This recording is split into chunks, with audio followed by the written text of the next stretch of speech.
ስሜ ሳራ ቶሎሳ ጉደታ እባላለሁ። የመጣሁት ቦሌ ክፍለ ከተማ ወረዳ 11 አርሶ አደር ነኝ። አደስኩበት ምክንያት ስራ አጥ ነኝ፣ ስራ የለኝም። የቆየሁት አረብ ሀገር ነው በብዛት። እዚህ መጥቼ ገበሬ ነኝ፣ የገበሬ ልጅ ነኝ። ምንም ስራ የለኝም፣ ስራ አጥ ነኝ። ግን ይሄንን ደግሞ የሰራሁት ያው ቆብ ገብቼ ነው ይሄንን የጀመርኩት። ቤቱ ያፈሳል፣ ከታች ካሉት ጋርም ሁሉ ጊዜ ከሱኛል እጣላለሁ። በቃ በጣም ከባድ ችግር ምንድነው? ፍሳሽ ነው እንዳለ ሽንት ቤት ፍሳሽ፣ ሽንት ቤት ሁሉ ነገር በቃ ባዶ ነው። ምንም የሰራሁት ነገር የለም። ምን ደግሞ አቅም በማጣት ነው።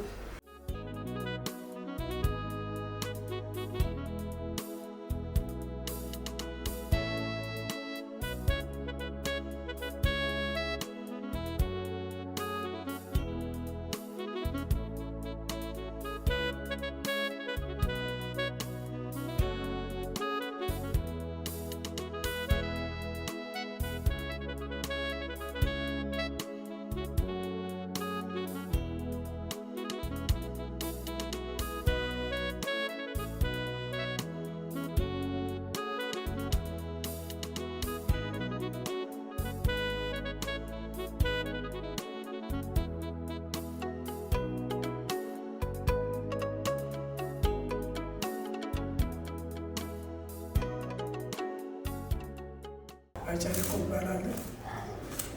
አባቴ ደካማ ነው፣ እሳቸው አርፏል። እናት አሉት። እነሱ ደግሞ አሁን እነሱም አገልግሎት ከመንግስት እያገኙ ነው ያሉት። ይህን ቤት ማደስ አልቻሉም። ይችንም በር እኛ 5 ልጆች ነን፣ እሱ እነዚህም እኛ ደግሞ ጎጆ ወጪ የለንም፣ እነሱ ጋር የለንም። አንድ ልጅ አለች፣ እሷ ለነሱ አንዳንድ ነገር እያደረገች እና ይሄ ክፍት በመሆኑ እኛ ራሳችን ብር አዋጥተን ይችን በር እንደምንም ሌባ ገብቶ ለአባናሽ አር ሁሉ አሩበት ነበር። ሌባ ገብቶ አር እንዳያረበት አድርገን ይችን በይደን አስተካክለን የሚጠብቁ ሰዎች እነዚህ ሰዎች ለጊዜ ቁጭ በሉበት እና ጠብቁልን ብለን እናታችን እንግዲህ አሁን መንግስት ባወጣ መመሪያ መሰረት እንግዲህ መንግስት እያገዛቸው ነው። አሁን እርዳታ እያገኙ ያሉ እናታችን አባታችን ነበር በፊት የሚያገኙ እናታችን የሚባለው መንግስት በመመሪያ መሰረት የሚያገዛቸው ከሆነ እሱም ደግሞ ኪራይ እየሰጡ እነሱም እንዲተዳደሩበት ነው። ሌላ የሚተዳደሩበት የላቸው 90 ዓመታቸው እንደዛ ላይ ነው። ደረጃ ላይ ነው ያለው ቤቱ ያለበት ሁኔታ ነው። እንደምታም ነው ያለው። እንደምታም ሌላ ጥቅም ያለው ነገር የለም። እንደምታም ለማድረስ አቅም የላት ራሷ መንግስት እያገዛት ነው። በዛ ለጊዜ በቃ ሰዎቹ እንዲጠብቁልን ይህን እንደቅድም እንደነገር አስቀምጠናል። እንደምታየው አዋራ በአዋራ የተደረገ ነገር የለም። ይህንን እንደምታየው እንግዲህ አሁን መንግስት አገዛቸው ካታደሰላቸው ክራይ እንኳን ሰጥቶ ራሳቸው የዕለት ጉሮሮን እንትን የምንላቸው ከሆነ ሁላችን ልጆች ያለው ወጠነ እነሱ ብቻ ነው ብቻቸው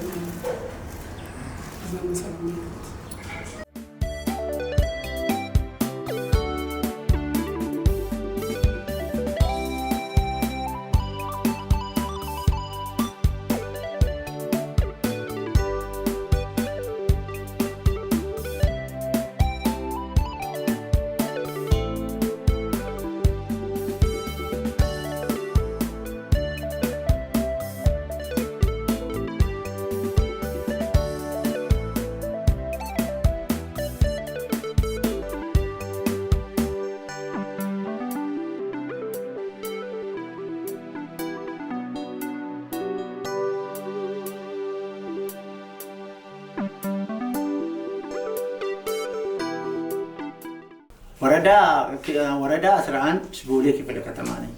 ስሞት አሰፋ አርማ ነኝ። አሁን ማጣደሱን ያቃተኝ ሳንቲም የለኝም። አካላት ጎዳና ነኝ። በፊትማ ገበሬ ነኝ። በድንገት ማብራት ይሄንን ቆርጦብኛል። አሁን በቃ ኑሮዬ ወደ ታች ሲለሄድ ትቀመጥ ብዬ አስቀመጥኩ። መሸጣ ደግሞ የነገ መጦራ ነው ብዬ አስቀመጥ ሸጥኩኝ። እስከ አሁን ደግሞ እድሉን መንግስት እግዚአብሔር ስጠኝ አዲሳለሁ ከአለ ያድሰ እና እኔ ለጎዳት በኩል ነው ለማታደስ የገፋው ኦሮሞኛ ላይ ሲቲማኩ ራኮ ከናፋኒ ስለ በከጨራ ከላቆ ዱልና ቆታ አማራቺ ሀማዳ ስለ ጊዜ ከናት እኔ አማጓጉዳኒ ኑሮን ከየት ገዲቡኤ ናሙ ነው ጀዱ ስለ ከናት ፊ ዱበት ለያላት ያደረችው ጉርጉሩ ሞደላ ለለ ጉርጉሪ ካን ወረዱ ቻት ስለተ እንደ ሙሪክ የሰመደ ሙበቡ የለጀላለ ትራለ በነ ይሄ ከቸን ጪሳ ከና እድሊ መንግስትና ከነ በለች እተን ተቺ ማማዲስ ያመሙ እድሊን ከሚጂቱ እድሊን ያሸጋተ አመ ደስ ነው እተን ይላል ደስ ነው በጣም ደስ ነው ከናፉ አረፈቹ ዳኩም ነነቤ ሁነን ግርን አቤ ሁነን